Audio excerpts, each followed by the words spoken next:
All right. Hello, everyone. I am Tina Schinnebeck. I am the director here at One Off Exhibitions. Thank you all for joining us today for this virtual talk between Beth Lipman and Glenn Adamson. This is, of course, in conjunction with our current exhibition, Beth Lipman, The Map is Not the Territory, which features two new works by the artist. Doppelgänger, a sculpture that can be viewed in the round, and a sculptural wall piece titled The Map is Not the Territory. Beth Lipman is an American artist living and working in Sheboygan Falls, Wisconsin. She's probably best known for her glass still life compositions that reference the Harlem still life genre of 17th century Dutch paintings. You may also be familiar with her work with the Arts Industry Program at the John Michael Kohler Art Center, and may have seen her work in numerous institutions across the country, including the Toledo Museum of Art, the Wichita Art Museum, Crystal Bridges, and the Milwaukee Art Museum. Glenn Adamson is an American curator, author, and historian whose work focuses on design, craft, and contemporary art, who's based in New York and London. He has written numerous publications on craft and material intelligence and has curated exhibitions on design and contemporary art. I've come to know them both through the Chipstone Foundation, where I work as their collections registrar. A big thank you to Chipstone, who not only has cultivated these relationships, but allows me the opportunity to explore these connections in this gallery space. So without further ado, I welcome Beth and Glenn to the screen. Hey everyone. Hi, Beth. Hi. Hey, Hi, good to see Glenn. you. Yes, thank you, you, Chipstone. Tina. Thank you, Chipstone. So here we are. So we're going to talk about your show, The Map is Not the Territory. I think we should start by looking at some images because some of our visiting, attending viewers will not have seen them. So let's have a quick look. Here we go. I can hum. Okay. And so can you just, partly because we're only seeing these things in image form, can you just describe what we are seeing a little bit, maybe even about how you made it, but more kind of what it is and what it's made of, scale, that kind of thing? Sure. So The Map is Not the Territory is actually the name of the exhibition, and it's also the name of this particular piece that we're looking at. And this particular object is a wall piece. Obviously, it stands about a ½ inch off the wall and is about 9.5 feet wide by 8 feet, 8.5 feet tall. It's made of fused glass and metal, and it is a depiction of an updated version of Emma Willard's Tree of Time, which is a history of the United States. And so this particular image was generated by AI. I asked ChatGPT to update Willard's 1845 map to the current day. That was in 2025 when I began this piece. And this is my interpretation of the slop, basically, into something that took more than 9 seconds to generate. So each panel that is black and clear glass actually does have text that refers to different points in the history of the United States, but the whole thing is really nonsense in a way, except for this one, which says no kings. So the plaques are kind of deliberately difficult to read. And I've used the process of making this piece as an analogy for the way that slop is kind of generated online. So I kind of purposely allowed the kind of friction or tension of the making to mimic the way that everything is like fire hosed in terms of our information, and the way that everything is kind of deluged and mashed together and presented to us. So that is really in keeping with a long tradition of the way I've been working with this process and this material, where I'm constantly thinking about the processes as a metaphor for larger kind of systems or life cycles, that kind of thing. So I literally finished this on Friday before the opening, took the last piece of tape off. Yeah. And so the passages of polychrome glass that we're seeing in the detail, that Yeah. would be the material equivalent of this cosmic slop that we get out of AI. Exactly.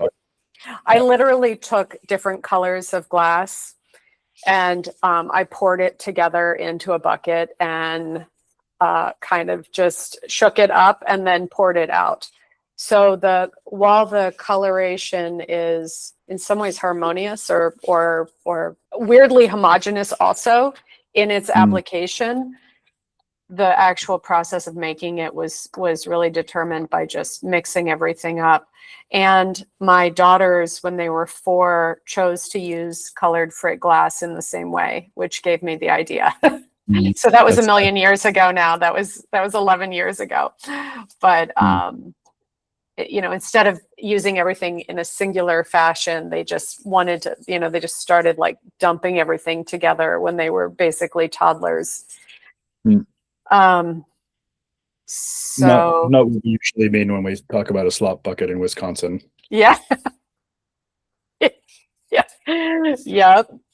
So I don't know. It's interesting. So it's also time comes up in this very kind of indirect way in this work as well. So the things that have been informing my work through a long period of time has really kind of come up, even though I had this direct intention of updating Willard's map.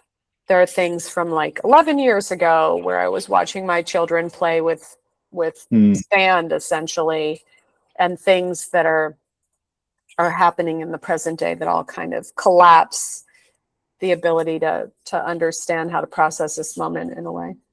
So this is very interesting in relation to the other piece in the show that we'll see in a second, because that idea of time-space compression, to borrow a phrase from David Harvey, the postmodern theorist David Harvey, is very important when thinking about AI. So here you've created this nested chronological situation where you have Emma Willard's map, which, as you said, is from 1845. People might have thought you meant 1945, but no, you meant 1845. Yeah. Middle of the 19th century, before the Civil War, and she's already diagramming what was then quite a young country through this kind of family tree history diagram, not just once, but several times. Very interesting data visualization practitioner. Pioneering, actually, right? Well worth knowing about if people don't. And you showed me a beautiful book about her work, actually. So that is helpful. So Emma Willard. And so you have that moment that's, half a century after the founding of the country, a little more. And then that's, of course, now more than 150 years ago. And then you have these personal histories built into the piece. And then, of course, you have the history of the United States itself, which is 250 years ago exactly. And all of its prehistories into indigenous culture going back millennia. So all of this is kind of finding itself in one image, one plane, which of course is what AI itself does. It pounds everything flat. Flattens.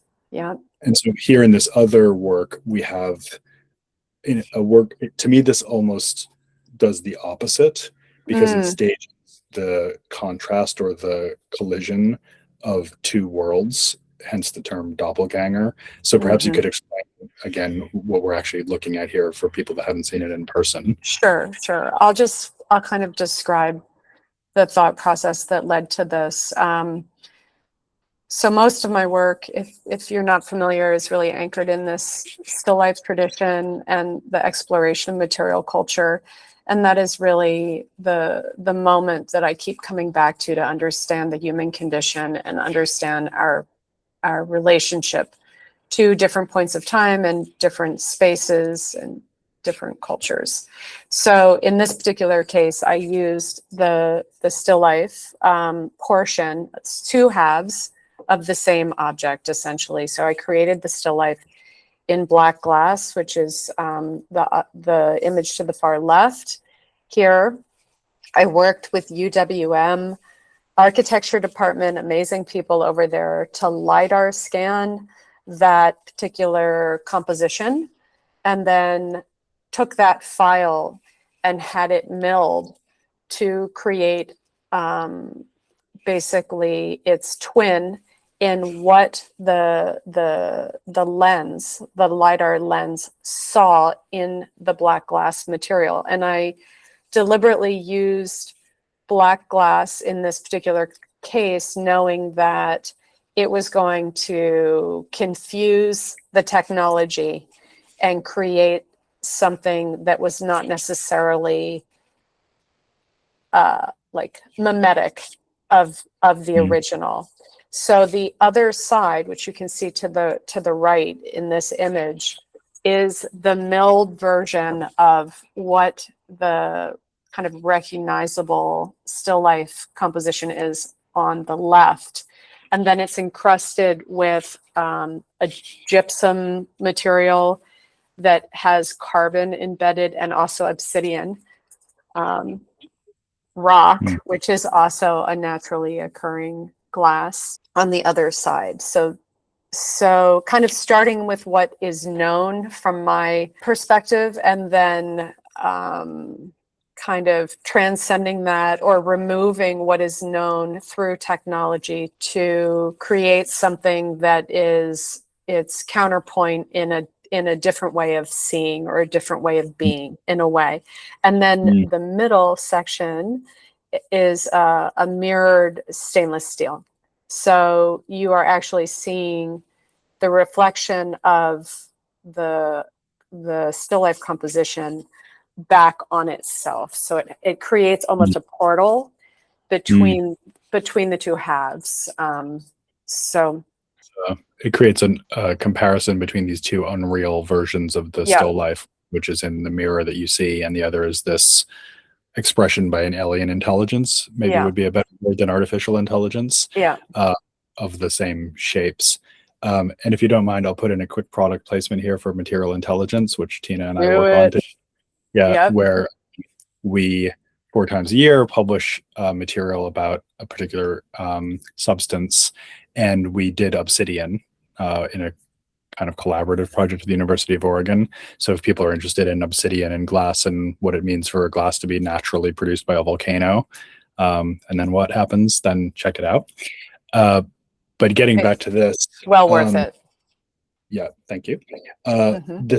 The idea of the doppelganger, which I guess I associate with ideas of the uncanny horror movies, maybe Dostoevsky's work, and the idea of the double that's like trolling you. I feel like one of the things that you're doing here is suggesting that artificial intelligences and human intelligences are doppelgangers with respect to one another. I'm an identical twin, so this kind of struck me. But I wonder what's at stake in that doubleness for you, and what this sculpture is telling us about that doubleness. So, Glenn, as you know, I am a mother of twins. Yes, exactly.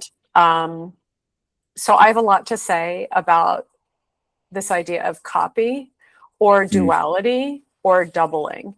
And also, just another quick reference point, Naomi wrote Doppelganger pretty recently, which was pretty great, actually. This idea of someone else who happened to have a very similar name as her, who was her polar political opposite, operating on a platform where she always got confused.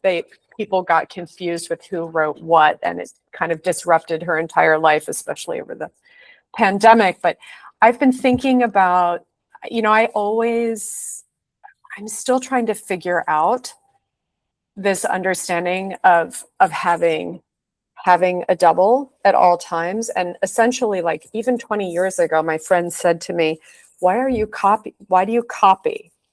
Because at that point I was like referencing specific paintings, and then kind of meeting those specific paintings with a 3-dimensional interpretation of those paintings. And I think that this idea of twinning is really interesting. This idea of, and then of course, I know quantum mechanics is really talking about the multitude of different possibilities within the universe. How many iterations can you possibly have of any one given thing?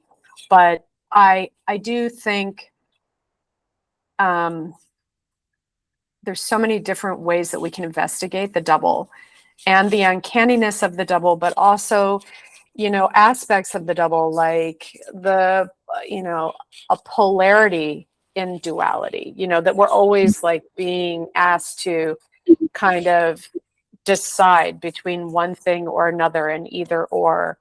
And in this particular case, I was really interested in finding a way to anchor in the known and pushing my practice into an unknown territory and using that through, because I've been so embedded in process in my entire studio practice, the technology is just a new technology that I'm using to kind of apply this understanding of like relinquishing control to something that is as valid or as, that has a place in existence, but is something that is like, I'm setting up the premise, but then after that, the control is not mine. The control is being given over to something else. And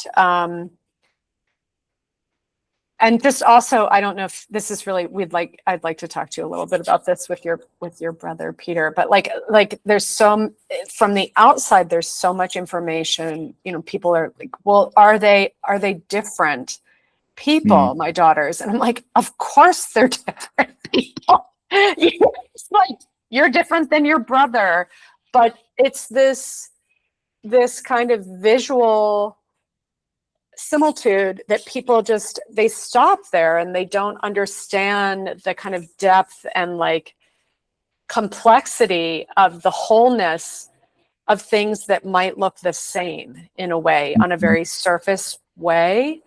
And I am interested in that as a conceptual premise too, this idea of things that we think we know, but we don't really know. And this, also maybe like two sides of the same coin, like life and death, right? Where it's like what we think we know is perhaps not, not based in anything besides opinion and habit and laziness in a way too. So I would love to continue this exploration that's kind of like anchoring in something that's visually representational, and then using, like casting it, like throwing the fishing line and casting into another way of embodying the same information that is completely unrecognizable, that puts us in a place of dis-ease in a way. So the doppelganger to me is, yes, like these are doppelgangers, even though they're visually completely divergent from one another in a way. The information is the same, even though it's not apparent to us. Right.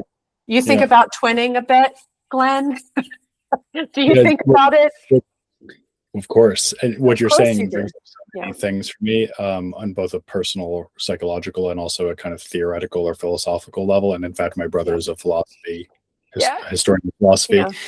One way that I've often thought about being a twin is that depending on your point of view, you might be the experimental group or the control group. As if you're scientific laboratory of life. And have somebody to check against. And so on the one hand, I have this very firm sense that if I pick up a cold glass of water, then it feels exactly the same way as it would to him. Which I wouldn't be able to say about anybody else. And then obviously you can extrapolate that through so many dimensions of experience. And yet on the other hand, as you say, we're very different from one another. And I've even perhaps at sometimes defined ourselves against each other, not in a bad way, but just sort of like, okay, you do this, I'll do that. You go with that girl, I'll go out with that girl. Even kind of like high school way.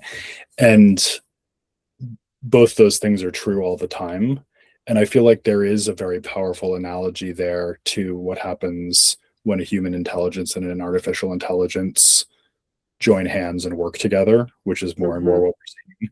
I think, a lot of the conversations around AI have really dwelled on the question of threat, or conversely, the possibility of utopian solutions to climate change or what have you.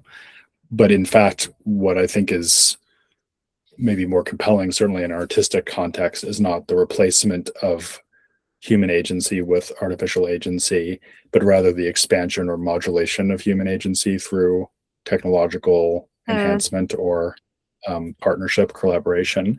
And I feel like you are diagramming that here in one sense. But then, and I'm going to wind up to a question, I'm also interested in the kind of grotesqueness of this work, and then the illegibility and the map is not the territory, because in those aspects of these works, especially here, because you're juxtaposing something that's, you know, your usual gorgeous self that we've seen in your work a lot with this thing that really does look like slop. I mean, it's glinting and metallic and compelling in its own way, but it does have that kind of monstrousness to it that we would associate with grotesque. And then, as you said, the map is not the territory. The wall piece does expose the kind of immaturity and, in a way, vacuity of AI as a history machine and as a generator of anything that you could call legitimate content. You said when you were talking about AI that it is valid in its own way, but obviously there's a lot of questions that we might ask about what constitutes validity, certainly in a political sense, but also as a kind of reliable source of information, ideas, something that we're allowing to track our every movements and thought, you know, quite quickly. And so there's a whole bunch of stuff there, but I feel like what I want to focus on is the presence of the grotesque and the illegible in these two works, and whether you feel like there's a kind of critical element in your attitude to AI that's being telegraphed just through the aesthetics here. That's interesting. I mean, I think grotesque is also beautiful, right? This idea of like Frankenstein, or even I know in your book, A Century of Tomorrows, you reference Metropolis, which I just saw again recently, and this kind of yawning jaw of a mouth of the machine where people are running into that. And there is like a level of horror or grotesqueness or decadence that is just on the other side of beauty, that allows us to define beauty, and even just like a piece of rotting fruit, right? Or like these, you know, very kind of classic historical still lives from the 1600s, where you have flies and you have all of this information that's always been there, is always alluded to.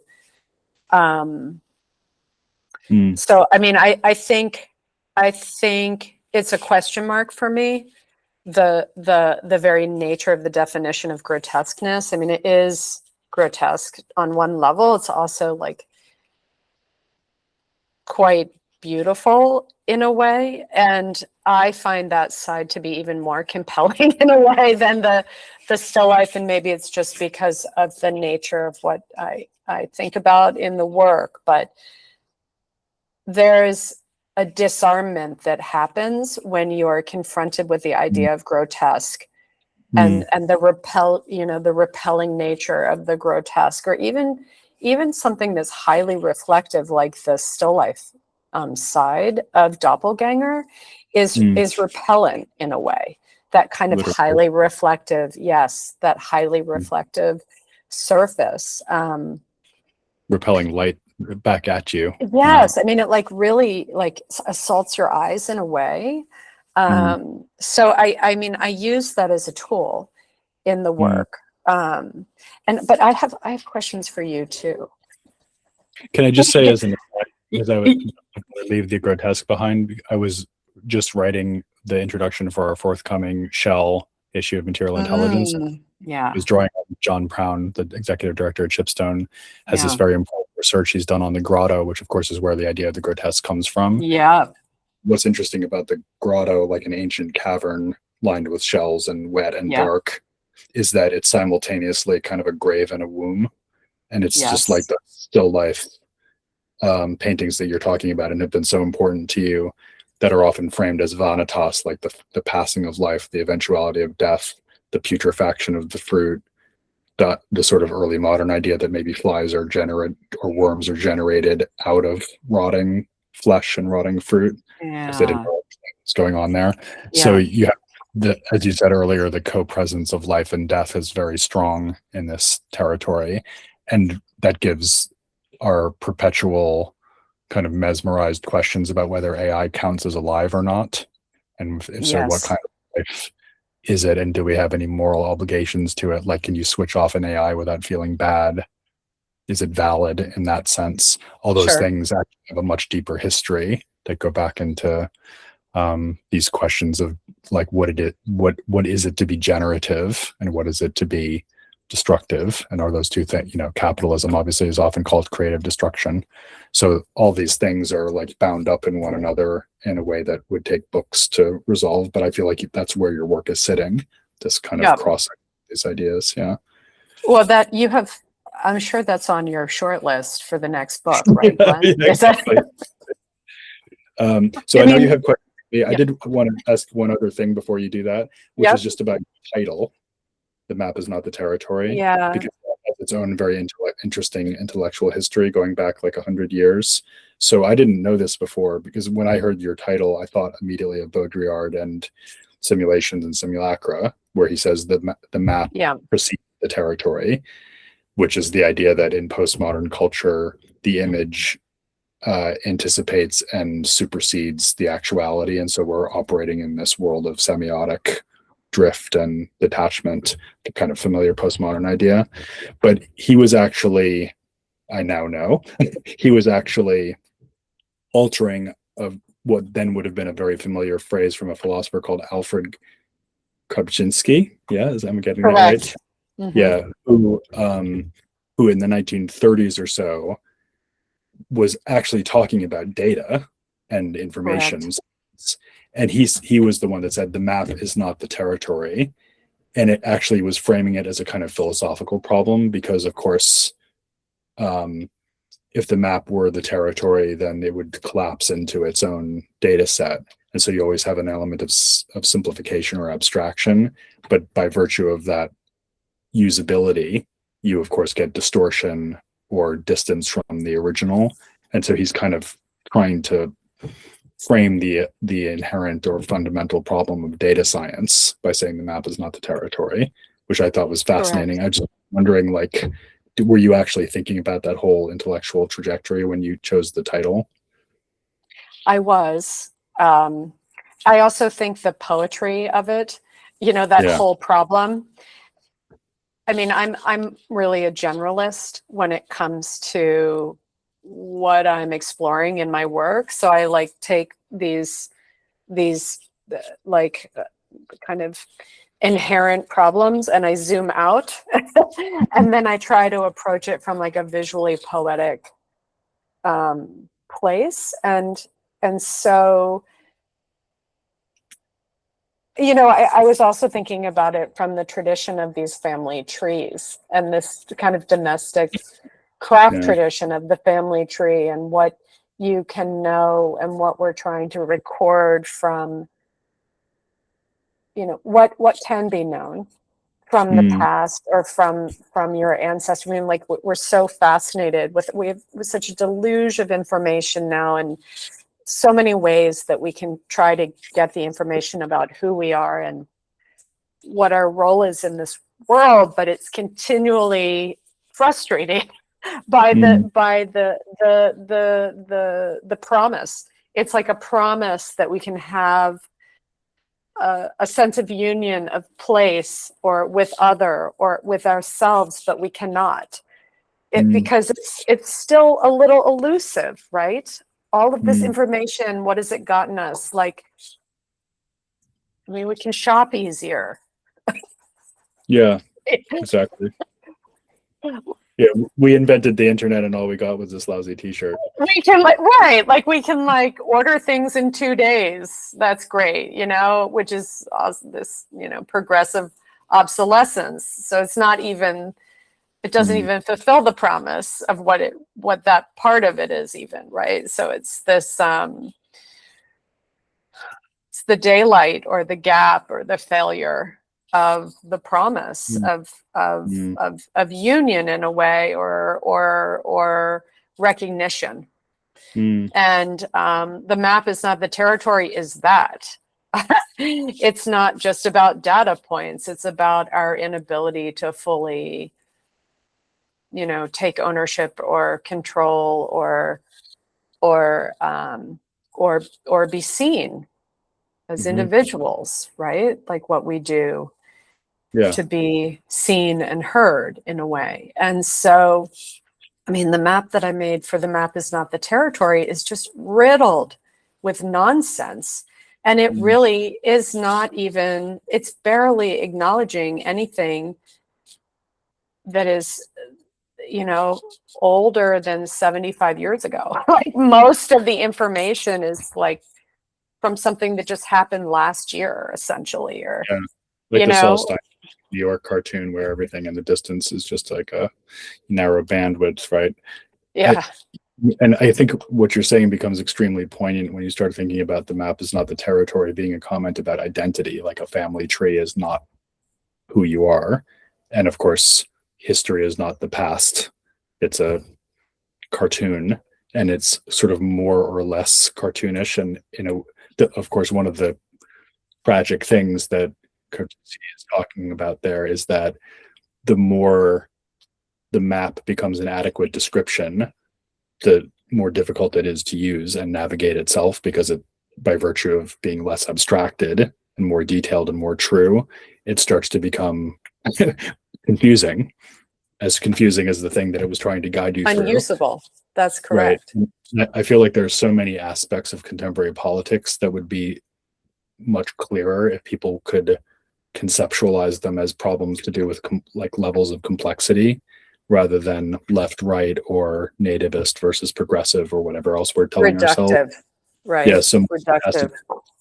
how comfortable are we with shorthand or shortcut versions of the reality that we're all trying to navigate, so that's one of the things that it feels to me is like, that's what that work is about for me. That wall work is about those fundamental problems, and it gets you way past the kind of knee-jerk political divisiveness that we seem to be stuck in, and really starts to get into some intractable, difficult political, technological, epistemological dilemmas that we are all stuck in together and don't seem to have a good way of talking about. And maybe that's one thing that art can do, that you're doing as an artist. But you said you had some questions for me. Yeah, I do. I mean, well, this segues into some of the questions that I have. So one of the things that I've been thinking about a lot in relation to the map in particular is just the relevance of what it is right now, and whether or not that's going to transcend or even be understood in any way at all in the future, because we're so in this moment, in this intractable moment, to your point. And I wonder, so that's just like an open question. And then like, I wonder about you are so prolific and your interests are so vast. And I wonder about how you think about, and you are creating incredible new ideas, with books, as well as projects, as well as podcasts, as well as websites, as well as etc. Just fill in the blank. But I wonder if you, how, or if you think about the work that you have done in relation to the future, like this, I literally, full disclosure for those of you joining us, like I am just knee deep in A Century of Tomorrows, which I cannot recommend highly enough, as well as all of Glenn's writings and projects. I mean, you are truly a shining, brilliant star in the universe. But I just think about, we're always like demarcating time by our what we're doing and what we're thinking about, what we're putting out there. And I just wonder how much you think about have your ideas about what you have done changed since you've done them? while you're in the process, like right now, I know you're working on at least one other book. Mhm. So it's like, how are you thinking about this moment in time, and have your thoughts changed about what you've put out into the world, or did they change while you were even doing it from the beginning to the end of the project, or any of Mm. that? Well, sure. While you're working on a project, if you're a historian or doing any kind of research, you're really starting with a question, and you're constantly not only answering the question, but also realizing your question probably wasn't the right one in the first place. So Mm, it's really like stumbling into a room and trying to find the sources of illumination and gradually understanding that you're in this shape that exists outside of yourself, or at least that's the idea. mm, Um, Hopefully this won't come across too personal, but I think you're very kind to say all these things that you've been saying. But another way that you could look at what I do for a living is that it's a kind of parasitical or vampiric activity. That seriously, because what I'm doing is, waiting for artists like you to create this unruly, difficult energy and then try to channel it in a way where it feels satisfyingly coherent, right? Like that's like my job description, and that's what curators and writers, or at any rate art critics, do mostly try to do. And it's certainly what I try to do. I try to make things very digestible, which is the opposite of what we were talking about earlier, to do with the illegible and the grotesque. So I feel like I'm often pushing in the other direction, but obviously to do that I need not only artistic insurrection and unclarity and enigma, but I also need, in a funny way, when I'm working on a book like A Century of Tomorrows, I need to like feed off of the um, contradictory difficulty of the past and its own unacknowledged um, underlying structures, so that I can come along and illuminate the structure. So it's this, I've been thinking a lot about that recently, because mm, it's into questions about what exactly is your motivation as a historian or a curator. What are you trying to do by through all this process of clarification, and who is that serving ultimately? And I'm not sure I've gotten to the bottom of that question yet. Maybe it's a very, very difficult question to answer, but I would sort of think of myself as just a little past mid-career, and I am wondering about that a lot. Sort of what the larger objectives would be, morally, philosophically. And for what it's worth, my brother is exactly the same. He's taking the yeah, gigantic unholy mess that is the history of philosophy and trying to explain it all in one podcast, which is this kind of much more than me, this kind of madcap, quixotic utopian project that he's embarked on. So it seems to be quite deeply embedded in the two of us. Glenn, do you want to just give a shout out to your brother's podcast for him as Yeah, well? yeah. Since it's really So, great. Yeah. well, I have to say, if you just Google the words history of philosophy, he's the first thing that comes up. Yeah. Which is Yeah. pretty ridiculous, but it's called The History of Philosophy Yeah. Without Any Gaps. And it's a great podcast. He's done something like 750 episodes. I've lost Yeah. count, and it's not just about European traditions, but he's also done Africana and ancient India, and he's doing ancient China now. It's absolutely incredible. This huge Yeah. kind of kaleidoscope of knowledge that he's built. Yeah. Do you feel that when I'm making work, the initial impetus for making the work is always about my hunger to understand. Mm. And so any kind of, meeting that happens past the point of my understanding is like a bonus in a way. If Yeah. if it can meet and communicate with someone else, that's even better. And I do Mhm. wonder about that for you. What drives your research? Like, to me, when I met you a million years ago, whenever that was, you seem hungry to me. Like you are driven to get to the bottom of things in a way. And I think we're just doing it in two separate ways, right? Like I'm manifesting from a tangible place, although your books are very tangible, and I wish Material Intelligence was a book or like 8 books that I want to hold. That's the only criticism I have, is that, sorry, Tina, that I really, really want to own those books and covet those books. But I do think the real interest is like finding those secret or unspoken of parallels. Mm-hmm. So I mean, you say it as like parasitic or vampiric, but it's like that quest for understanding is that, right? Like you have to cast your net far and wide in order to draw the parallels between sports, TV, art, domestic, all of the things, you know, like anthropology, archaeology, all the things, right? Like that's what we need to understand where there's, you know, not thought of meaning prior, right? And so, how do you know when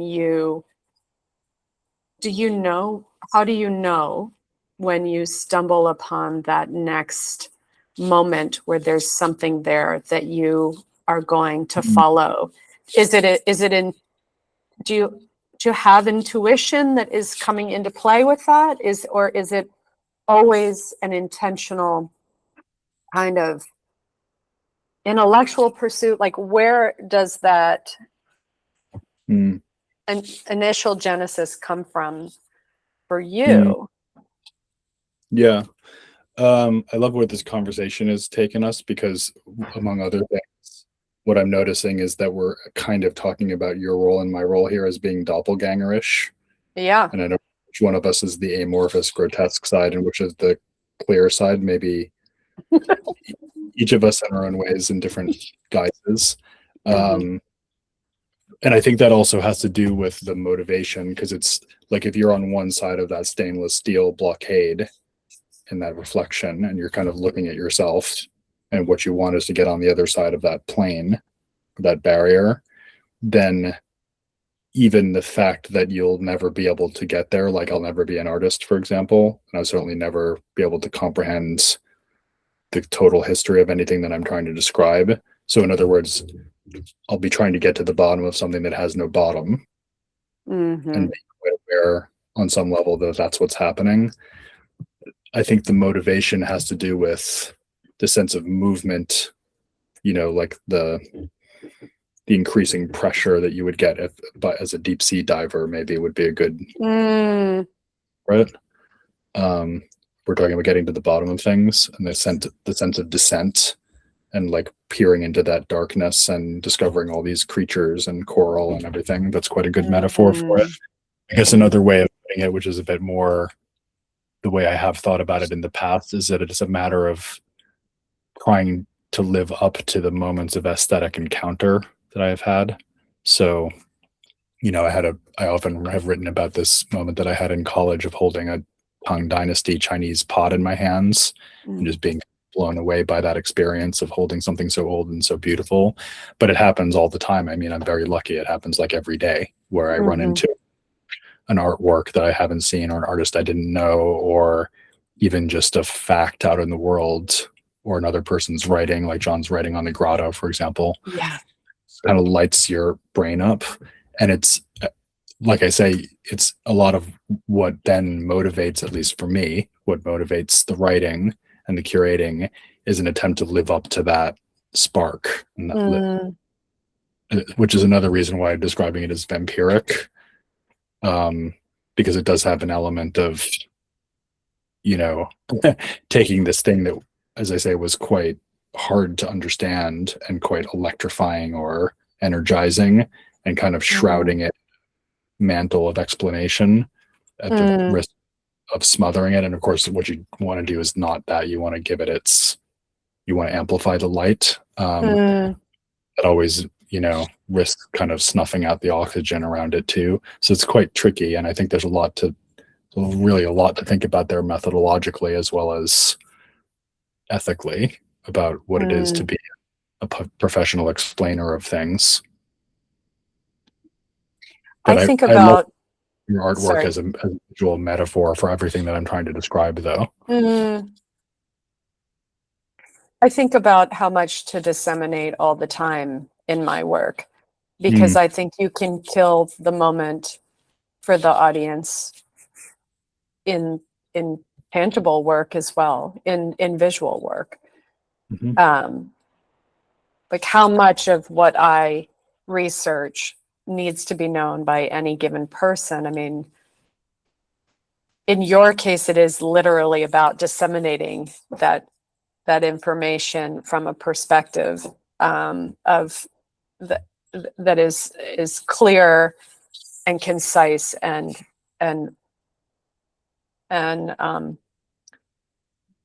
like coherent, like bringing all of this disparate information together to create a new perspective.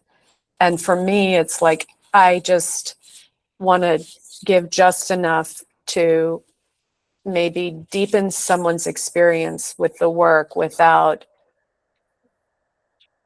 defining what it is that they could possibly get out of it on their own, because that is really, that's killing the work too, in a way. So it's a tremendous amount of effort that then almost gets pulled back at the last minute and just barely, just barely dipping your toe in or something. So it's a very different relation to the future too, isn't it? It's like the difference between building a time capsule and burying it and cracking one open, and some of both of those things.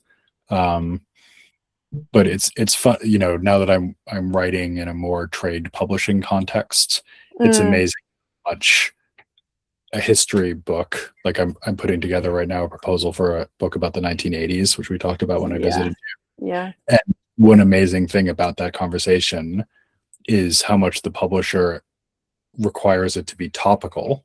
So it's like a book about the 80s for now, and obviously Trump's the president, so in a way it's obviously very relevant to what we're facing, because he is a product of the 80s himself.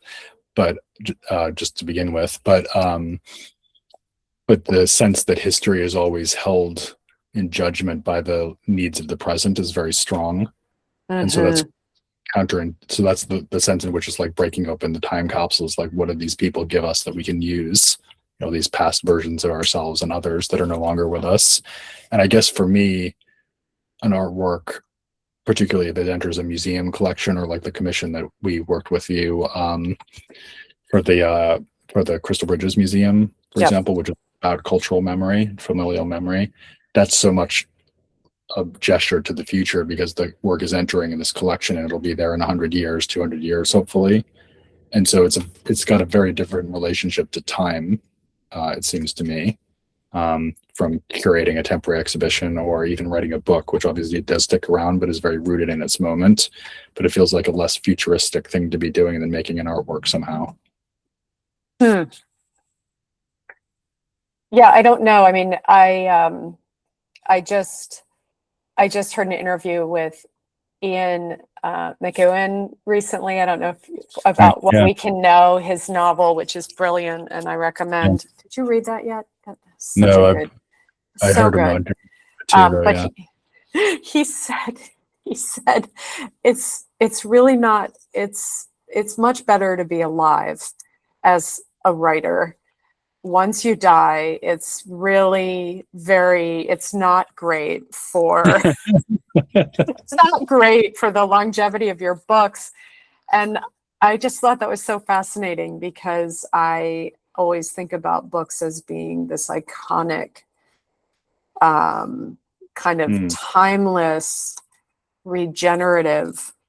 I mean, books play a huge role in my research and my, inspiration. So I never thought about the authors as, kind of disappearing in a way, but we are living in an age where attention and platform is so elusive, no matter what we're doing, whether it's writing something topical or making something even like just three-dimensional that doesn't move, video, right.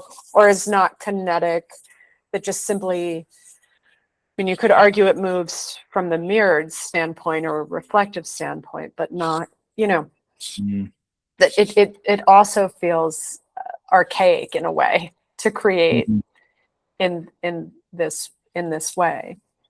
Well, I suppose in but that way, the artist and the writer are pushing against the tide of ephemerality.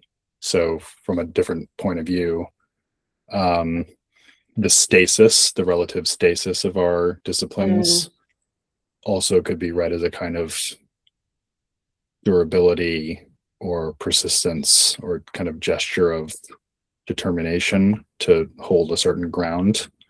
And I definitely identify with that too. So, of course, the temporal structure of anything that's really worth doing is quite complex because it contains time and projects itself forward into time in lots of different ways simultaneously. And again, I feel like that's one of the things that your works, especially the wall work, the map's not the territory, that really is what that's about to me, is these nested, conflicting temporal vectors that you are mapping in a way that it is a map, that work, as well as being about mapping, it's very, kind of Russian dolls type of a project that you've embarked on there. Has any project that you've worked on revealed itself to just have those layers of complexity in a way that you did not anticipate prior to embarking on the project? Ooh, that's a good question. That just kind of continues to unfold in a way that just constantly surprised you or humbled you in a way? I suppose in a way all the good ones have, the thing that leaps to mind for me, just because I just completed it just opened a couple of weeks ago, is the Keith Haring show that I did at Crystal Bridges. Yeah, which can't wait to see that. Yeah, so Crystal Bridges Museum, American Art in the northwest corner of Arkansas. I had this chance to do an exhibition about Haring's sculptural work. It's called Keith Haring in 3D. And he would be a really good example of somebody who seems both absolutely of his time and was understood at the time in that way. He was like it boy for the 1980s art scene. And of course, he died very tragically at the age of 31 of AIDS-related complications. So he was, just shooting star and then gone.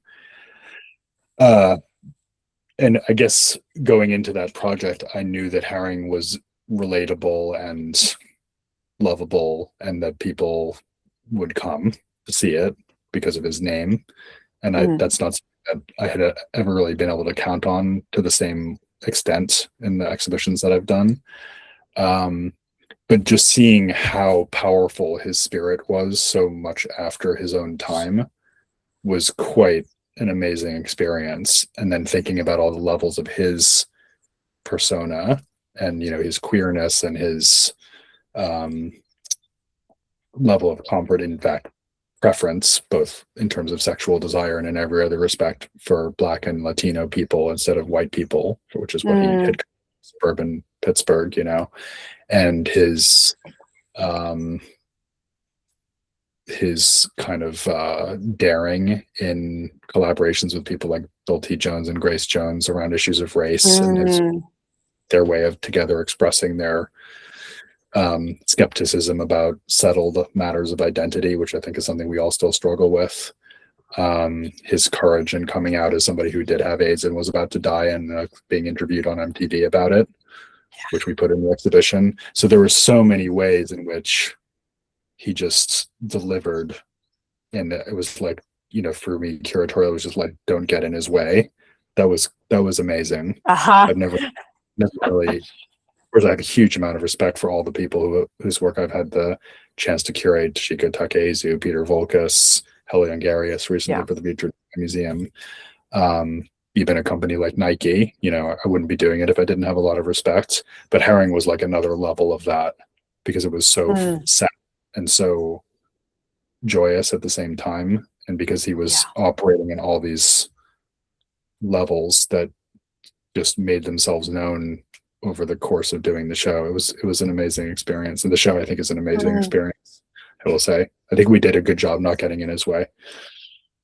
That's and how long is it up for, Glenn, just so people know? It's actually on all the way till January, which is partly because it's the first show in the gallery that they've built with Moshe Safdie, and then it will travel to Montreal afterwards, Montreal Museum of Fine Arts, next year. Great. I'm totally going to see it. I'm hoping to get down there in September. So congratulations on that. I mean, it is interesting. So do you think that there's threads in that will manifest in ways? I mean, for me, in my work, it's like I may have a moment of excitement or like a profound shift in understanding about something, and then it sits and germinates maybe. Sometimes I follow it right away, and other times it might take 7 years.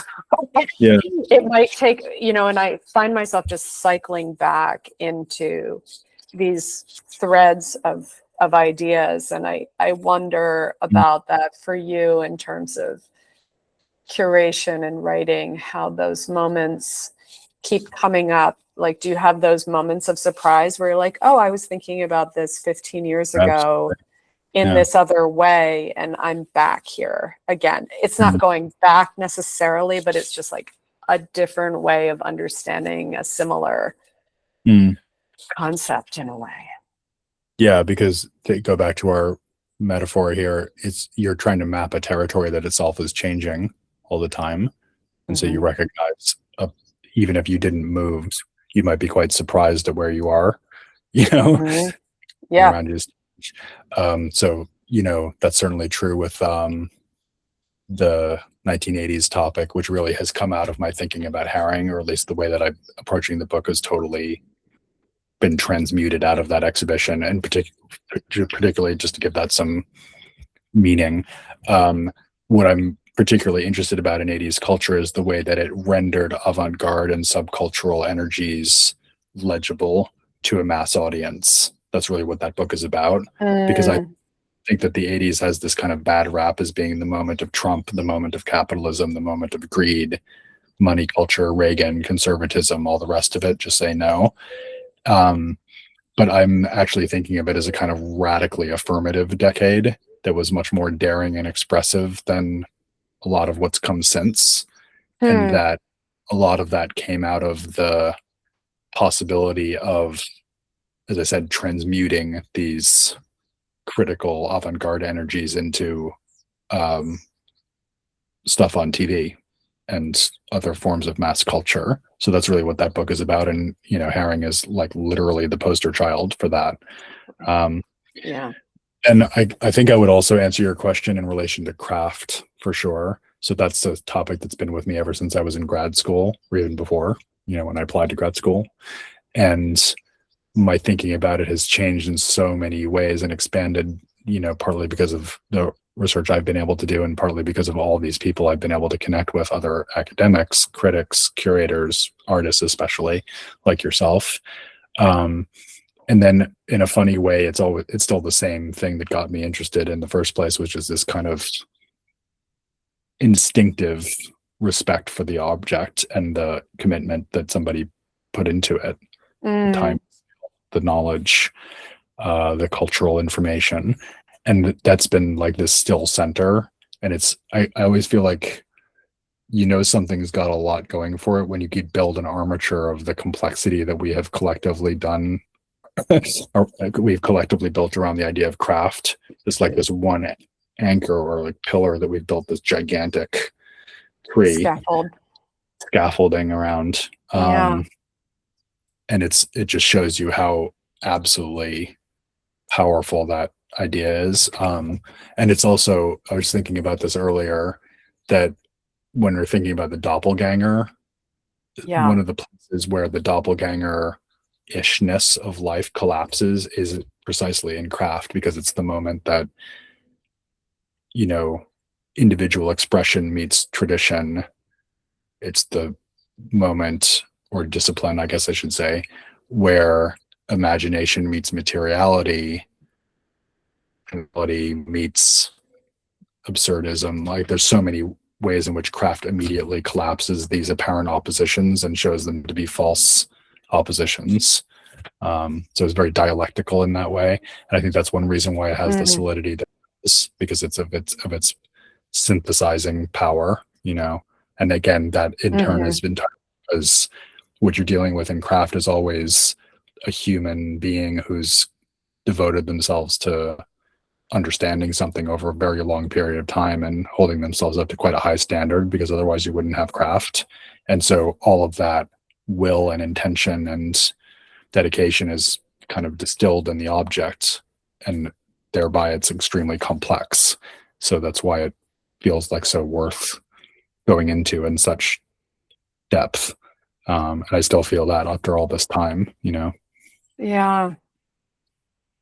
It's beautifully said. I mean, I also, I know you have thoughts about this, but it's just, to me, it's like a radical act every time. It's radical to continue to make in, you know, it's a way of like reaffirming this thread that goes the whole way back to the cave paintings, this mark that I am here, and the intrinsic kind of inherent quality in that intention, that it is something that has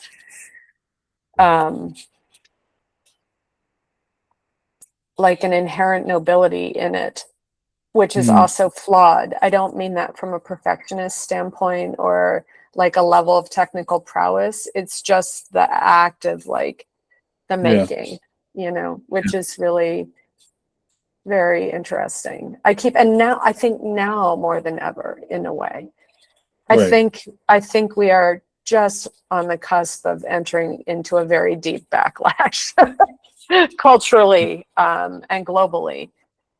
I mean, it feels that way to me. I don't know if you feel that way, but it feels like the return, you know, we are going to be returning to things that are inherently reaffirming as humans in a way. That's not to say it's a full rejection of the current moment, but there is going to be like a recognition of what makes us human in a way and moves us forward.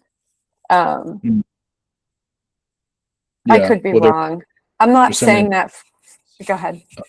Well, there are so many registers on which you could understand that dynamic. I definitely think you're right to say that the advent of AI and the kind of advancements in technology that we've been seeing inaugurate a new chapter in craft history, just in the Industrial Revolution did, which, you know, my book, Invention of Craft, I was writing about the way that craft was really defined as a modern concept out of a sense of opposition to industry. And I think that this is now unfolding again in a new way, in a kind of like exponentially more complex fashion, which is quite hard to understand, but I do think we're seeing it happen before our eyes. So in the kind of narrow craft, that's what I would see happening. And all the values that you describe, therefore, are extremely important to stick up for.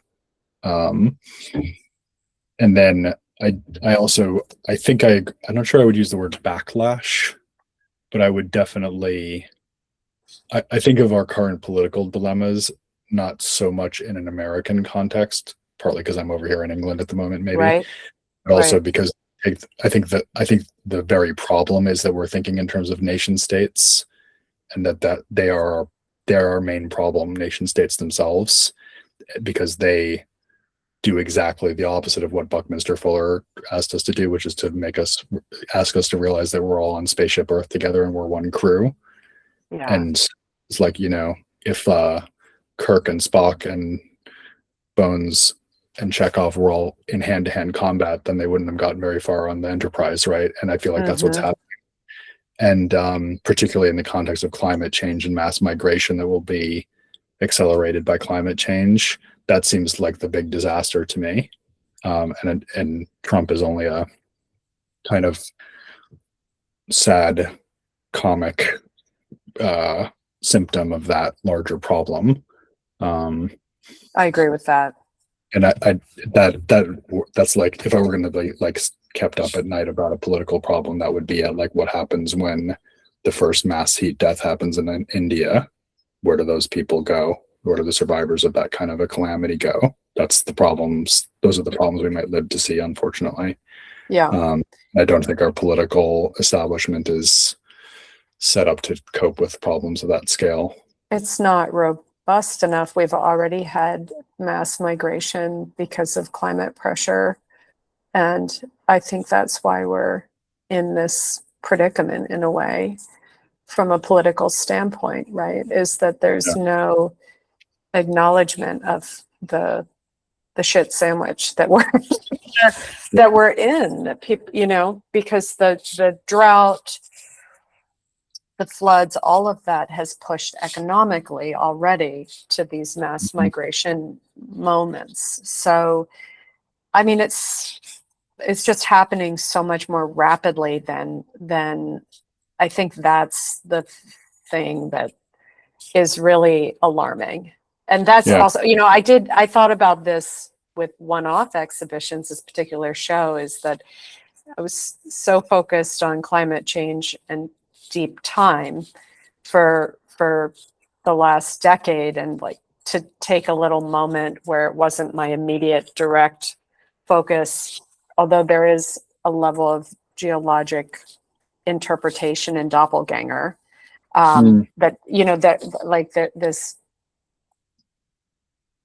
to address another kind of existential threat to humanity in a way is, I mean, I do see it like that. I'm curious if you seem to be more of an optimist than I am, but perhaps it's because you've done the research and you've written a book about futurology, you know. But I'm curious if your view of the future is as optimistic as many people's view of the future was during the last age of industrial revolution, you know. Because it seemed to be that it was more romanticized. I don't see this particular climate being the same way. I don't mean environmental climate, obviously. The cultural climate is not, it definitely feels like a more mixed bag. I know there were skeptics in the 1900s, but maybe not as many as there are now. I'm curious about this moment that we're living through. Yeah, I guess the way I would put it is that I'm generally optimistic about human beings, and I'm generally pessimistic about their ability to decide, to know what's coming next. You know, when you do the history of the future, one thing you realize is that people have their expectations overturned even when they claim to be specialists in futurology. And so there's a kind of sobering thing there about humans having once, well, the way I thought about that book, for what it's worth, is that it kind of describes this arc of uncertainty through certainty and back to uncertainty again. So in the 19th century and before, pretty much everybody thought, well, it's up to God, whatever their religion was, and they wouldn't have presumed to know about the future. That would be a matter for divine power to determine. And then in the 20th century, we had this very interesting period, which is what I was writing about, where people developed what they took to be methodologies and scientific, quasi-scientific techniques for understanding the future and mapping it, to use your word. And then because of what I would call the flood, you called it the deluge of information that started to happen over the course of the late 20th century, which we also could call by the name of postmodernism.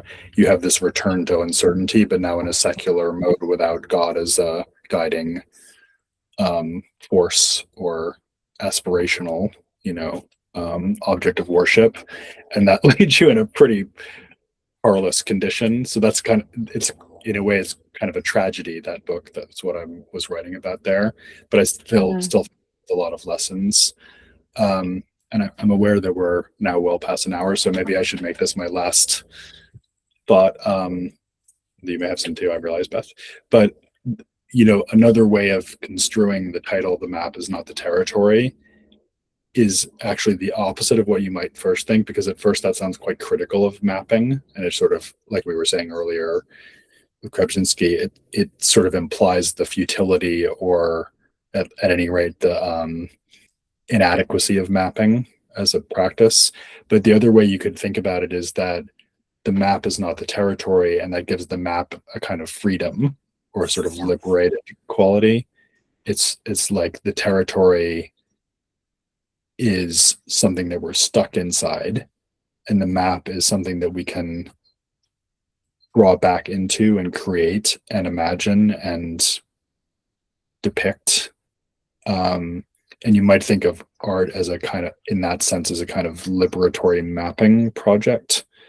And so, your works would then be a map of the terrain that we're all traversing together with AI and and politics, all the other things we've been talking about. And that it does have that kind of imaginative space in the same way that cartography does. How beautiful are maps, right? Look at an 18th century map. It's gorgeous, imaginative, aesthetic creation based on quite an ugly reality of imperialism, for what it's worth. Right. But the map survives as this kind of quite touching, almost self-portrait of a culture. And I think art can be that too. So the fact that the map is not the territory is also the thing that secures the possibility of the map, encouraging us to think in new and different ways. That's correct. I mean, it's totally generative every time, right? Yeah. Every Exactly. time that we come to it. And it's aspirational, it's romantic also in a way. Yeah. So it really depends on who is coming to the map as to what it can define, in my opinion. I so appreciate having this conversation with you, Glenn. Thank you. Likewise. Fantastic to talk to you. I could talk to you forever. All right. Well, thank you everybody for coming, and you two are amazing and brilliant. So yeah, thank you so much.